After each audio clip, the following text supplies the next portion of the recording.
नमस्कार, मैं हूं आपके साथ मयंक। आज 25 तारीख है।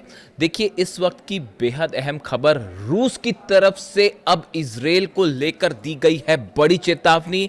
और रूस ने ग्रेटर इजराइल का जो विचारधारा है, जो कॉन्सेप्ट है, उसको पूरे मुस्लिम देशों के लिए ही नहीं बल्कि पूरे मिडिल ईस्ट के लिए खतरनाक बताया है। और सीधा सीधा जो है, इसे वार्निंग माना जा रहा है इजराइल के लिए और इसके साथ ही मुस्लिम देशों के लिए एक बड़ी नसीहत की तौर पर देखा जा रहा है कि कैसे ग्रेटर इजराइल का कॉन्सेप्ट पूरे मिडिल ईस्ट को तबाह कर सकता है। देखिए, इस वक्त की सबसे बड़ी खबर जिस तरह से ईरान ने जंग में अमेरिका और इजराइल को हराया है, उसके बाद पूरे मिडिल ईस्ट में शक्ति के समीकरण बदल गए हैं। और अब जितने मुस्लिम देश हैं, इस्लामिक देश हैं, इनका नया बॉस बनकर उभरा है ईरान, बड़ा भाई बनकर उभर रहा है ईरान। देखिए, हम आपको बताएंगे कैसे इस्लामिक देश जो हैं वो अब इस बात को स्वीकार कर चुके हैं कि मिडिल ईस्ट में अब ईरान सबसे शक्तिशाली देश होगा। और अगर उनकी रक्षा कोई कर सकता है तो वो ईरान कर सकता है, अमेरिका नहीं। देखिए, अजरबैजान में ओआईसी यानी ऑर्गेनाइजेशन ऑफ इस्लामिक कोऑपरेशन की बैठक हो रही है। इसमें 57 मुस्लिम देशों के प्रतिनिधि शामिल हैं। इसमें ईरान ने भी हिस्सा लिया।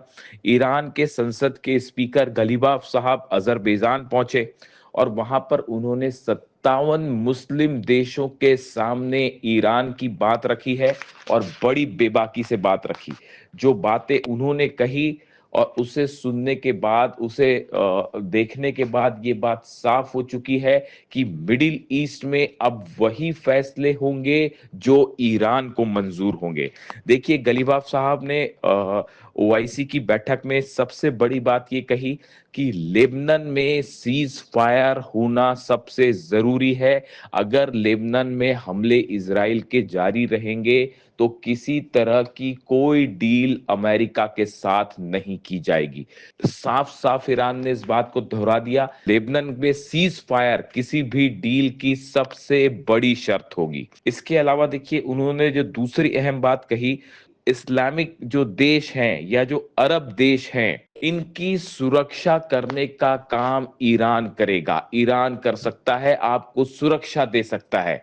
सुरक्षा के लिए किसी तरह से बाहरी देश से सुरक्षा उधार लेने की जरूरत नहीं है। देखिए, ये बेहद अहम बयान है ईरान का।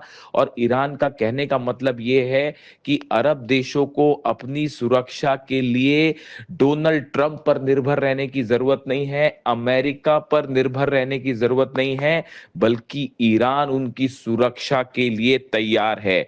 यानी अरब देश किसी तरह की सुरक्षा या डिफेंस सिस्टम अमेरिका से उधार ना लें। अगर वो सुरक्षा चाहते हैं तो ईरान उन्हें सुरक्षा देने के लिए तैयार है। और खास तौर पर हॉर्मूज के आसपास वाले देशों की सुरक्षा की जिम्मेदारी ईरान की होगी।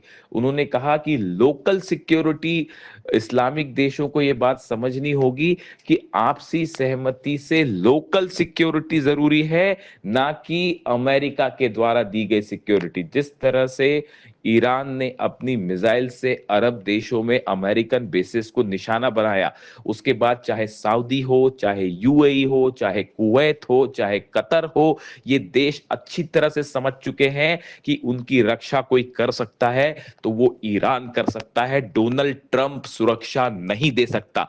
जिस तरह से थार्ड और पेट्रियट की धज्जियां उड़ा दी ईरान ने अपनी फतह मिसाइल से, अपनी खुर्रम शहर मिसाइल से, उसको देखने के बाद पूरा अरब देश, जितने अरब देश हैं, वो ईरान का लोहा मान चुके हैं, ईरान के हौसले देख चुके हैं, ईरान की मिसाइलें देख चुके हैं। यानी वो इस बात को स्वीकार कर चुके हैं कि मिडिल ईस्ट का अब असली बादशाह ईरान है। देखिए, इसके अलावा उन्होंने एक बड़ी बात ये भी कही कि अरब देशों के साथ ईरान कोऑपरेशन चाहता है, इंटरेक्शन चाहता है, और इंटरेक्शन से ही अरब देशों के बीच विकास हो सकता है, शांति हो सकती है, कन्फ्रंटेशन से नहीं। उन्होंने अरब देशों को यह सलाह दी कि आपस में बातचीत करिए, आपस में इंटरेक्शन करिए, इसी से अरब देशों का भला हो सकता है, आपसी भला हो सकता है। आपस में जंग करने से, आपस में एक दूसरे के खिलाफ साजिशें करने से अरब और मुस्लिम देशों का विकास नहीं हो सकता, उनकी सुरक्षा नहीं हो सकती। ये देखिए, ये दूसरी बात उन्होंने इस बैठक में कही। इसके अलावा उन्होंने ये भी कहा कि मुस्लिम देशों के साथ हर तरह के कोऑपरेशन के लिए भविष्य में ईरान तैयार है।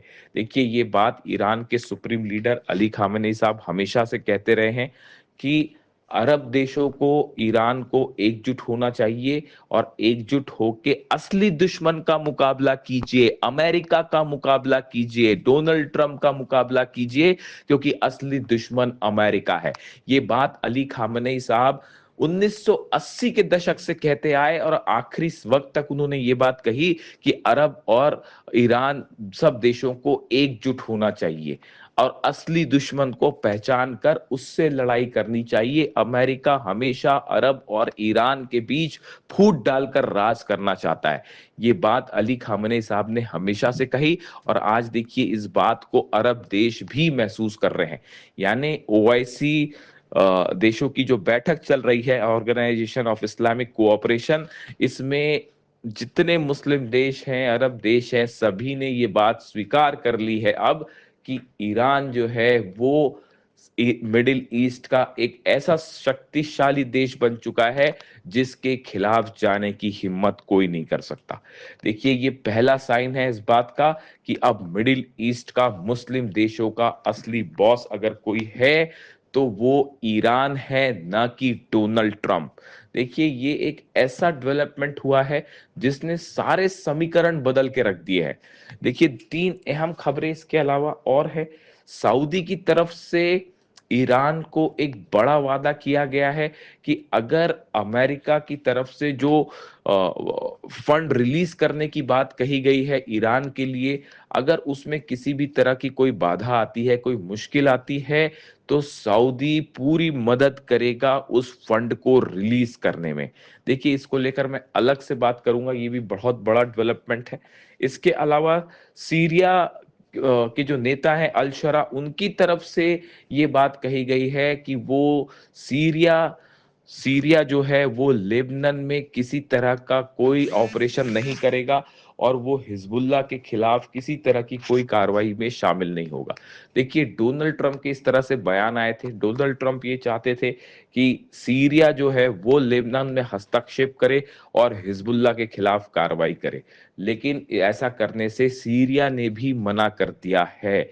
यानी ये माना जा रहा है कि एक बार फिर सीरिया ने ये बात साफ कर दी है कि वो हिजबुल्लाह के खिलाफ कार्रवाई करके किसी तरह की दुश्मनी ईरान से मोल नहीं लेगा, नहीं लेना चाहता। देखिए, डोनाल्ड ट्रंप की जो पॉलिसी थी, जिस तरह से वो एक षड्यंत्र करना चाहते थे सीरिया और लेबनान को आपस में भिड़ाकर, वो पूरा नहीं हो पाया, और यहां भी ईरान की बड़ी जीत हुई है। इसके अलावा देखिए आप, ओमान के साथ ईरान की एक बड़ी बैठक हुई है।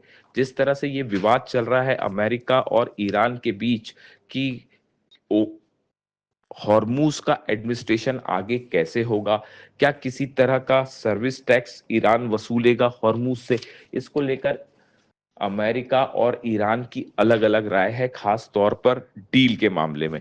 ऐसे में एक बड़ी बैठक हुई है ओमान के अधिकारियों की ईरान के साथ, और इस बैठक में ओमान इस बात को लेकर तैयार हो गया है कि ईरान के साथ मिलकर आने वाले वक्त में हॉर्मूज का मैनेजमेंट किया जाएगा, हॉर्मूज पर नियंत्रण रखा जाएगा, और हॉर्मूज में जहाजों को गुजरने के नए नियम बनाए जाएंगे। यानी डोनाल्ड ट्रंप की तमाम धमकियां दी गई ओमान को, ओमान की लीडरशिप को, लेकिन ओमान अमेरिका के सामने नहीं झुका और ईरान का के साथ खड़ा हो गया है मजबूती के साथ कि आने वाले समय में कैसे हॉर्मूज पर कंट्रोल रखा जाएगा और नए नियम बनाए जाएंगे। यानी आप देखिए जितने अरब देश हैं वो धीरे धीरे अमेरिका का साथ छोड़ते जा रहे हैं, चाहे सऊदी हो चाहे यूएई हो, हर देश ये समझ रहा है कि अब नया सूरज मिडिल ईस्ट का ईरान है और उगते सूरज को हर कोई सलाम करता है। यही दुनिया की रीत है जो हजारों सालों से चली आई है। अब देखिए मामला ये है, जितने अरब देश हैं वो ट्रंप की बातों को स्वीकार करने को राजी नहीं है, चाहे वो अब्राहम अकॉर्ड हो, चाहे वो हॉर्मूज का मामला हो, चाहे वो जंग का मामला हो, चाहे वो अमेरिका के प्लेन्स को अपना एयर स्पेस देने का मामला हो। इन सब मामलों में ईरान भारी पड़ता दिखाई दे रहा है और ये बात साबित कर रही है कि मिडिल ईस्ट का असली किंग अब कोई है तो वो सिर्फ और सिर्फ ईरान है। और मुस्लिम देश इस बात को अब स्वीकार करते दिखाई दे रहे हैं कि मिडिल ईस्ट का नया बॉस, उनका बड़ा भाई अब सिर्फ ईरान है। ये ईरान की जंग के बाद फॉरेन पॉलिसी के लिहाज से, इंटरनेशनल रिलेशंस के लिहाज से अब तक की सबसे बड़ी जीत मानी जा रही है। जो भी अपडेट होगा इससे जुड़ा मैं आप तक पहुंचाऊंगा। कमेंट करके जरूर बताइए आपको वीडियो कैसा लगा।